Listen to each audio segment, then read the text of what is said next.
Topic है वचन का कि आज हम अपना खोया हुआ प्रार्थना जीवन वापस कैसे पाए, क्योंकि बहुत से लोग ऐसे हैं जो मतलब अपनी प्रेयर लाइफ में बहुत ही मतलब नीचे जा रहे हैं, उनकी प्रेयर लाइफ मतलब सही नहीं है ना।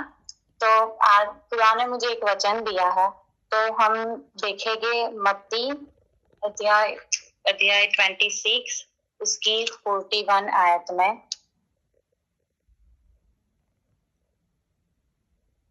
मत्ती 26 उसकी 41 आयत में तो परमेश्वर के वचन में लिखा है कि जागते रहो और प्रार्थना करते रहो कि तुम परीक्षा में न पड़ो।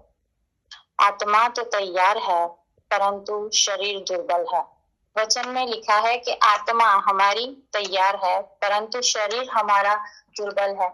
आज कई लोग ऐसे हैं कि जिनको प्रेयर तो करनी होती है, जैसे आज हमने सिस्टर सीमा की गवाही सुनी कि जैसे प्रेयर करनी होती है पर वो चीज होती नहीं है ना हमसे, हम दूसरी चीजों में मतलब लग जाते हैं। तो उन सारी चीजों का क्या रीजन है, तो आज हम बात करेंगे कि परमेश्वर, जब परमेश्वर हमें अपनी कोई गलती दिखाता है तो वो हमें इसीलिए नहीं दिखाता कि हम गिल्टी फील करे कि मैं ऐसा हूँ, मैं ऐसी हूँ, वैसी हूँ, कि मैं परमेश्वर के बिल्कुल भी काबिल नहीं हूँ। परंतु परमेश्वर आपको और मुझे हमें इसीलिए हमारी गलती दिखाता है ताकि हम उस परमेश्वर को पुकारें और वो परमेश्वर हमारी सहायता करे। क्योंकि परमेश्वर के वचन में लिखा है कि तुम जागते रहो और प्रार्थना करते रहो कि तुम परीक्षा में ना पड़ो। हमारी लाइफ में परीक्षाएं क्यों आती है? क्योंकि हम अभी तक इन दुनियाई चीजों में, सांसारिक जीवनों में, उन जगह से हमारी नींद नहीं खुली, हम उस जगह में सोए हुए हैं अभी, इसीलिए हमारी लाइफ में इतनी दुख, तकलीफें, परेशानी आती है। पर जब हमारा प्रेयर जीवन बहुत ही मजबूत होता है और हमारी लाइफ में कोई भी दुख या तकलीफ आए हमें पता भी नहीं चलता, क्योंकि हम परमेश्वर से रोज बात करते हैं, वो खुदा।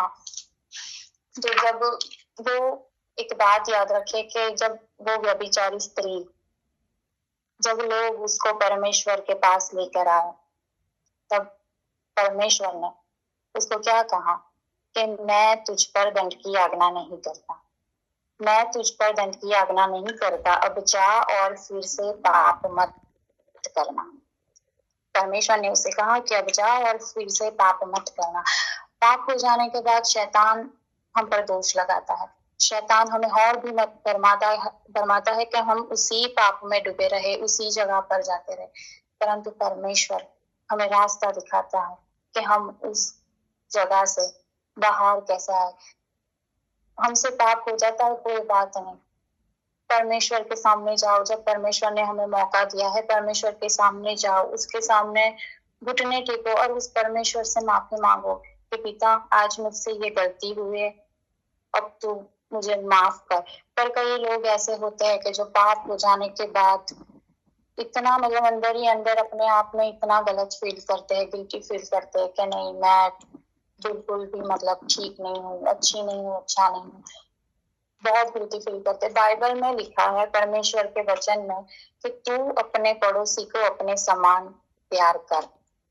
पर यहाँ बात जब हमारी आए कि जब हम अपने आप से खुद मतलब प्यार नहीं कर सकते, हम कोई चीज में मतलब गिल्टी फील करते हैं। हम अभी आप देख रहे हैं कितने जवान लड़कियां लड़के होते हैं, वो ऐसी बातों में सुसाइड वगैरह के केस कर लेते हैं ना, वो सुसाइड वगैरह करने का सोच लेते हैं। पर नहीं, जब खुदा ने हमें ये जिंदगी दी है, जीवन दिया है, तो हमें जरूरत है कि हम उस खुदा के सामने जाए। जैसे वचन में लिखा है कि जागते रहो और प्रार्थना करो। तो वचन में लिखा है कि जब प्रभु यीशु मसीह उनके मरने से पहले जो उनकी आखिरी रात थी, परमेश्वर उस रात को प्रार्थना कर रहे थे। और इतना नहीं, परमेश्वर ने उनके चेलों को भी बोला था कि तुम उठो और प्रार्थना करो। पर कोई भी चेला प्रार्थना नहीं कर रहा था। क्यों? क्योंकि वो सब थके हुए थे, उन्हें नींद आ रही थी, इसीलिए कोई भी चेले ने प्रार्थना नहीं की, वो सब सोते रहे। परमेश्वर के इतने कहने के बाद भी परमेश्वर उस रात को जाग रहे थे और प्रार्थना कर रहे थे। पर किसी चेले ने प्रार्थना नहीं की। बहुत लोगों की ऐसी शिकायत है कि परमेश्वर हमसे बात नहीं करते। परमेश्वर आपसे और मुझसे रोज बात करते हैं। हमें जरूरत है कि हम उस परमेश्वर के सामने जाए, अपने घुटने टेके, वरना शैतान की इतनी हिम्मत है कि वो आपके दिमाग में प्रार्थना का ख्याल तक लाए। वो तो आपके माइंड में प्रार्थना का ख्याल भी आएगा, वो आपसे डर जाएगा और भी वो आपके पीछे मतलब पड़ जाएगा कि नहीं, अगर इसका प्रार्थना जीवन सही हो गया तो मैं उसके पास नहीं जा सकूंगा, मैं उसका कुछ नहीं बिगाड़ सकूंगा। तो आज बहुत जरूरत है कि हम अपना प्रेयर लाइफ ऐसा बनाए कि ताकि हम और भी लोगों के लिए प्रेयर कर सके। आमीन। तो जैसे लिखा है रोमियो 8:6 में लिखा है कि शरीर पर मन लगाना तो मृत्यु है, परंतु आत्मा पर मन लगाना जीवन और शांति है। जब हम हमारे शरीर की अभिलाषा, हमारे माइंड की ये सब चीजें सोचकर हम इन चीजों में बढ़ते रहते हैं तो वो चीजें हमारे लिए ठीक नहीं है।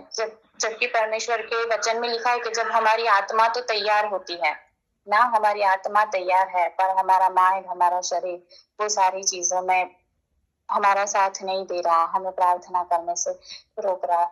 तो मैं अपनी छोटी सी गवाही शेयर करूंगी कि मैं पिछले थोड़े टाइम में बहुत टेंशन में थी थोड़ी। तो ना मैं जब भी सोती थी मुझे ना रोज रात को 3 बजे ना मेरी आंख खुलती थी और ना मेरी आत्मा मुझे बस सिर्फ एक ही चीज कहती थी कि उठ और उठ कर प्रार्थना कर।